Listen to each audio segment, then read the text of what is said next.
Good morning, friends. Mark Holmes here with my buddy Cowboy Joe Boo, as well as Joe Bear in the house.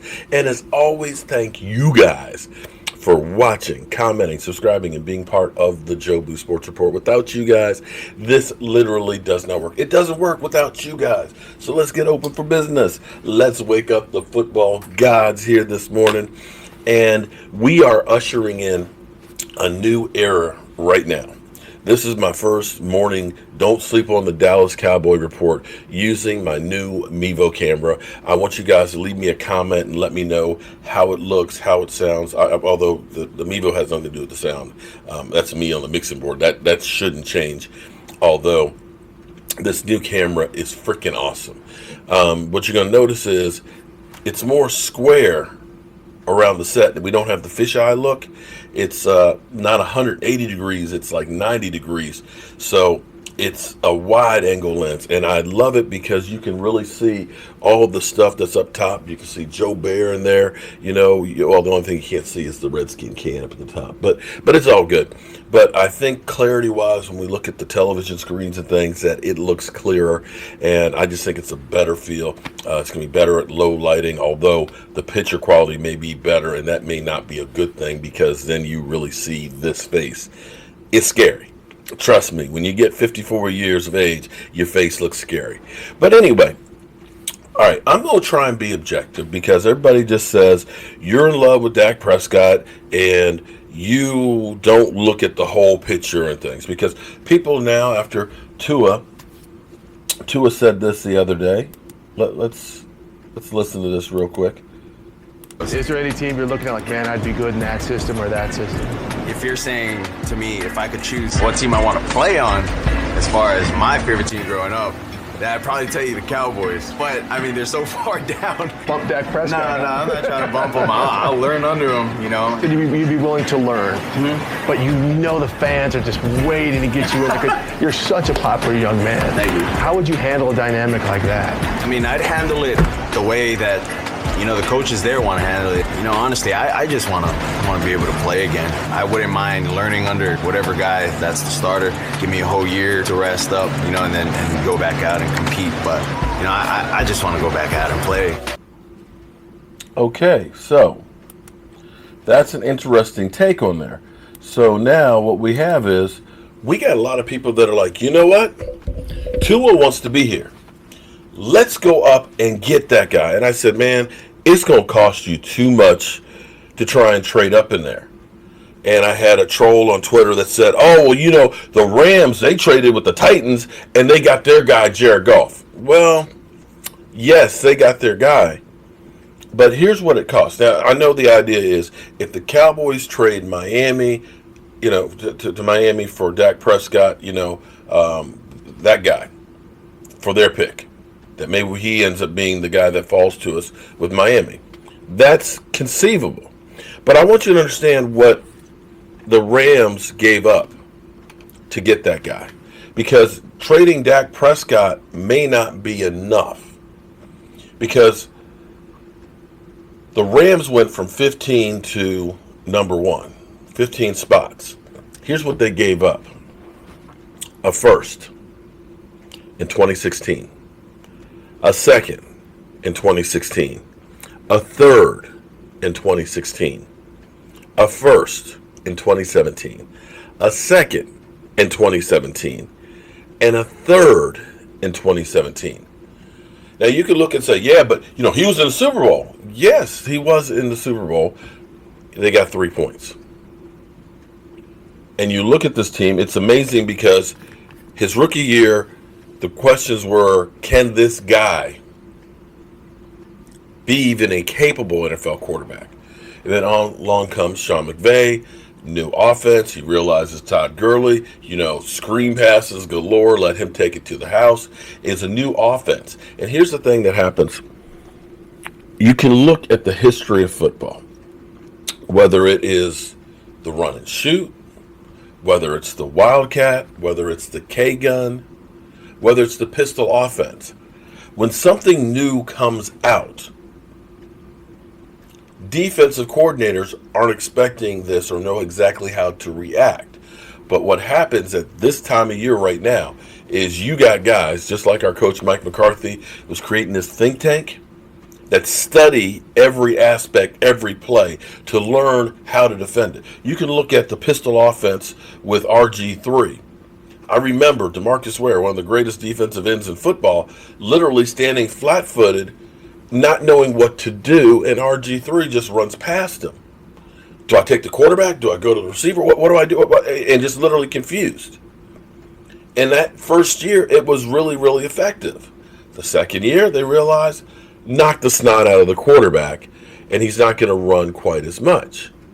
And what you're going to see with the Baltimore Ravens offense. The Ravens offense, you had a quarterback who could run and throw. Teams didn't know how to attack it. They're dissecting Baltimore's offense right now. Don't think that this is going to be the norm for the next 10 years. The defenses will catch up to it in the same way they caught up to the Wildcat. The Wildcat, when they had Ronnie Brown running it in Miami, it first came out, that shit was golden. Everybody started running the Wildcat. How often do you see the Wildcat now? And so this is the case with Sean McVay because he was the boy genius. He came in doing something different. He took Jared Goff's skill set, which was short passes to screen passes that could go to the house, and he had Todd Gurley, who was at his pinnacle, who could take a 3-yard pass to the house, getting him the ball in space. Well, teams have caught up to it. The other thing that's caught up to it as well is the fact that they've been trading away their draft picks for veterans. And here's the problem for them now. They don't have a first-round pick this year. They don't have one next year. And because they've been trading away and getting all these veterans and things like that, they're in cap hell. So from the standpoint of, is it a good idea for the Cowboys to get Tua? Now, let's not make any mistake about it. Here's the thing for the Rams. The Rams didn't have a quarterback. They had Jeff Fisher. They had nobody there. And it was a desperate situation. They knew at 15 they weren't going to be able to get that guy unless it just ended up being lucky and you fall into a Dak Prescott. They knew we have to get a quarterback and start over. So they were at a point of desperation, and that's what they ended up doing. 6 picks to move up for Jared Goff. Now, it did get them to a Super Bowl. They didn't win it.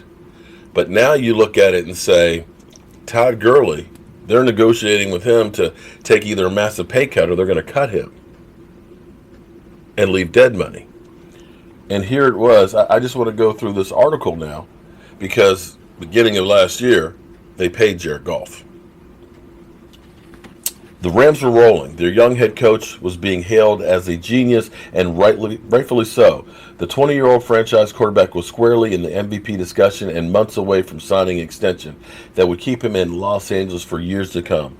The do-it-all running back, Todd Gurley, was on pace to break the league's touchdown record, and he just signed a massive deal in the offseason. The offensive line was discussed as one of the best of all times. The defense hadn't quite gelled, but was loaded with star power at every level.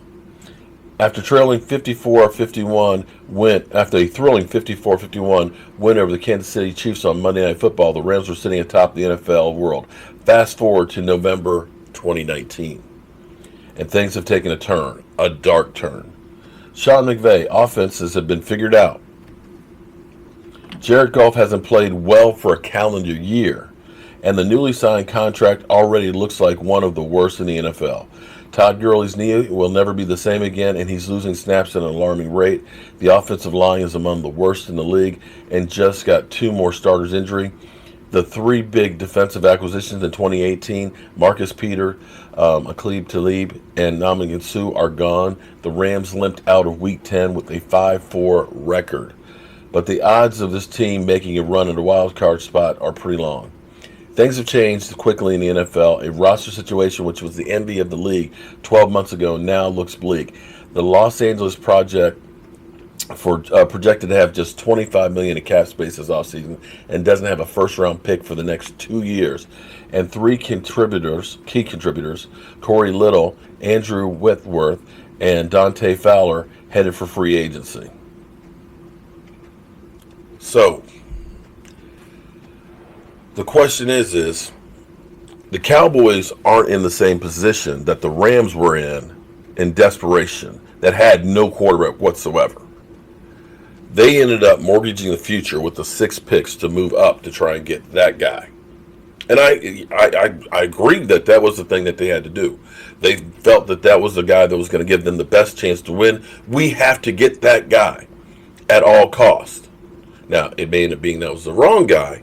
Time will tell. Maybe he turns it back around and things. But you look at his rookie year and you then look at last year, he had really 3/4 of one good season, that Super Bowl year where he looked really, really good, but he went and tailed off downhill. And I know you'll say, well, he beat Dak Prescott. No, it wasn't really Dak Prescott that he beat. It was that running game that had 2 100-yard rushers, okay? 2 that gutted our defense and basically put out the blueprint on how you get past the Dallas Cowboys defense. Now, because of what they had to do to get there, they are short on talent and don't have a way to get there. So, hypothetically, the Cowboys, let's say it ends up being that same thing. If it ends up being that we have to move up about the same amount of spaces, trading just Dak may not be enough. You may still have to give up some 2nd and 3rd round picks. And here's the problem. The way I look at a draft is this. You need to get a day 1 starter that's an impact player, number 1. You need to get a 2nd starter out of the draft. You need to get a special team standout guy in the draft, and then you need to get some depth. If you can get 5 guys that do that on your draft, then you're ahead of the curve, because you need an influx of talent. You need guys that aren't high-paid free agents. You need guys that are young that can stay healthy, and that's why you must build through the draft. Now, the Cowboys situation, I won't say that Dak Prescott is the best quarterback in football, but he's a lot better than most. He doesn't turn over the ball. He doesn't lose the games for you. Instead of taking possibly 6 picks, or Dak and 4 picks, and trying to get him, at best case scenario, in 2 years or 3 years, maybe it's a wash between Tua and Dak. If Tua's injury isn't a career ender, you're better off taking those 4 picks, keeping Dak, and focusing on getting a defensive lineman that can get a push and stop the run, a safety and a cornerback that can get the ball and get takeaways, a special teamer who's outstanding that gets you better field position.